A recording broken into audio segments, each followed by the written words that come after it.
to shoot 12 people inside, and more than 20 others were hurt from trying to get out. Some of them had to jump out of windows to make it out alive. We're told that some of the people who work here were throwing bar chairs out of these windows to make it accessible for these people to try to jump out of. Deputies did get in around 11:22 last night. They got here then, and then they entered about 4 minutes later, we were told earlier this morning. Later on, they did find the gunman, 28-year-old Ian Long. He was dead inside as well, and officials believe he shot himself. His neighbors, we talked to them, I would say a few hours ago, and they were describing him to us as an introvert, someone who rarely came out of his home. He shared with his mother on Fowler Avenue. That's only about 6 miles away from where we're standing right now, so very close by. They tell us that they believed he suffered from PTSD after serving in the military for several years. Ventura County Sheriff, we heard from them earlier this morning as well, telling us that he had several run-ins with the law over the last few years, including a call to his house for a disturbance. That was back in April. Neighbors told us that they actually called 911 because they heard him screaming and banging on walls. And some other neighbors we talked to said that that was a common thing that they would hear when they were walking up and down the street. This man I spoke to who was walking his dog says he would always hear arguing, he would always hear screaming, but wasn't sure exactly what was going on. And for those of you who are just joining us, we are at the Borderline Bar and Grill. This is that area where the horrific mass shooting took place overnight. 12 people were killed, including a sheriff's deputy who responded here at 11:22 last night. He had just talked to his wife. He entered the building about 4 minutes later, and that's when the gunman did shoot him. He was transferred to the hospital, and that's where he later died. We're told he was a 29-year veteran and of the Ventura County Sheriff's Department, and he was actually set to retire next year. So just absolutely devastating out here this morning, throughout the day. Again, there's a lot of media out here as well. If you could just take a look down the street, we'll show you. And pass on our support to the Ventura County Sheriff's Department on behalf of the law enforcement community, who has rallied a number of resources here to assist in the investigation in any way they can. Thank you. I'd like to introduce Congresswoman Julia Brownlee. Thank you, Sheriff. I just have a few words to say. I'm the Congresswoman who represents this area, and I want to thank Ventura County Sheriffs. I want to thank the FBI. I want to thank the ATF. I want to thank law enforcement from so many counties in the surrounding area coming here to help us. I think the partnership has been extraordinary with the quickest response possible. And I just want this community to know that our hearts break. We are a community in mourning, and our thoughts and prayers are with the families who have lost loved ones. And we are here to support you and to help you in any way that we can. I'd now like to introduce Special Agent in charge of the Los Angeles ATF office, Bill McMullen. Good afternoon. My name is Bill McMullen. I'm the ATF Special Agent in charge of the Los Angeles Field Division. On behalf of the men and women of ATF, I'd also like to send our condolences to the victims and the family members who are trying to get through this tragedy together as they get through the healing process. I'd also like to recognize the leadership of Sheriff Dean and the entire Ventura County Sheriff's Department as they're going through the same emotions, but somehow finding the strength to bring together all the state, local, and federal agencies who responded here to work together as one team to make sure the public's safe. ATF agents responded immediately when this incident occurred last night. Throughout the night, have worked side by side with our state, local, and federal partners. We will continue to do that until this investigation is completed. At this point, I'll turn it over back to the Sheriff's Department for any questions. Thank you. If you have questions, we'll direct them to the right person up here and try to answer as many questions you have. We saw a session of uniformed officers go in there. Information. Can you tell us what that was about? I didn't. He said that he saw a procession of uniformed officers going inside. I didn't see him. I don't know why they were going inside there. Sorry. Would you guys be able to find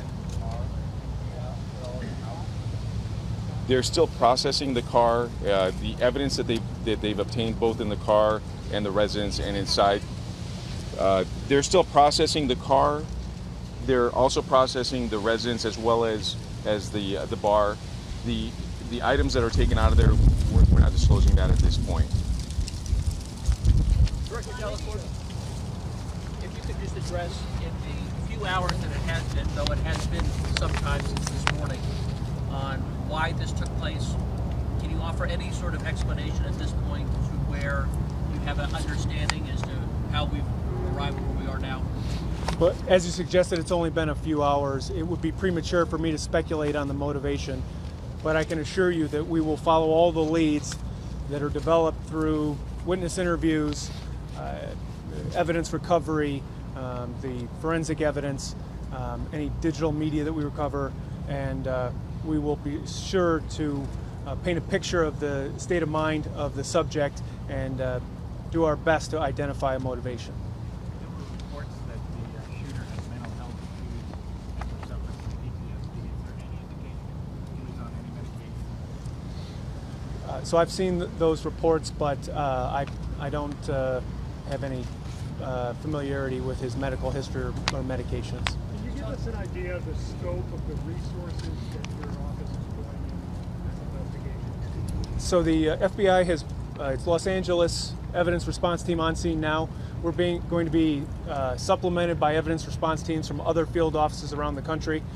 The resources of the FBI laboratory are en route. We have victim specialists who are inbound as well to assist at the Family Assistance Center with the victims' families.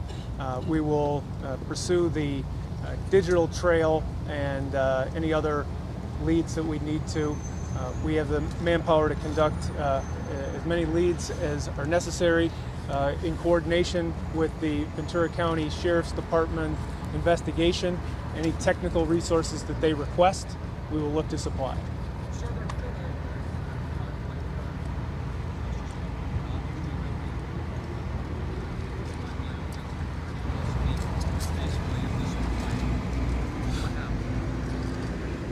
Well, so the investigation is developing. It might be premature for me to talk about a specific timeline. I know we're working on the sequence of events as they occurred, but I don't want to get out in front of what the evidence and the investigation will show. Yeah, this morning the sheriff said it looked like he thought that the perpetrator shot himself. That's something you can say now. Well, I don't think we can say anything definitely about the cause of death until the autopsy comes back. So at this point, our crime scene investigators are on the scene. They've had a closer look at the evidence, and we will look for developments in that regard. This Ventura County Sheriff's Department, the our federal partners and the FBI are here to support the sheriff. Can you guys talk a little bit about are there any security cameras inside or outside that will help you? I'm sorry, sir? Did you stop to reload? Can you talk about the magazine at all? Do you know anything specific about it? It's been reported that there were high-capacity magazines, but again, as for the sequence of events, I think we're going to work down some of the leads to make sure that we bring that out to you. We're much more precise in our analysis. Sir? What happened? Your investigators have spent some time at the family home. Have you been able to talk to his parents or any of the associates of the suspect? In coordination with the Sheriff's Department, a number of interviews are going on, but I don't want to get in front of the Sheriff's Department investigation and speak to all the investigative avenues that are ongoing. Sir? Are there any security cameras either inside or outside that can help you in this investigation or give you more than what you have now? So we're pursuing all the available leads, and of course we will be seeking any video surveillance that is in or around the premises.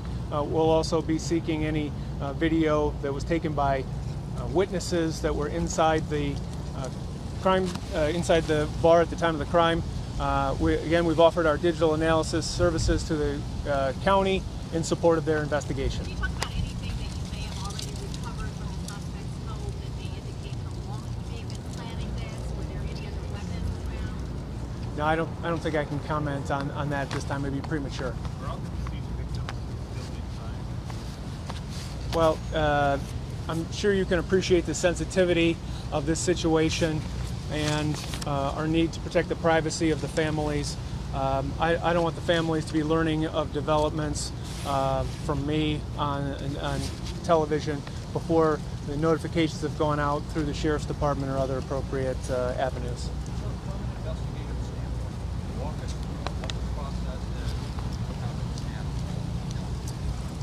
Well, so the evidence response team is in place. It's going to be a thorough and painstaking process that will take as long as it takes, quite frankly.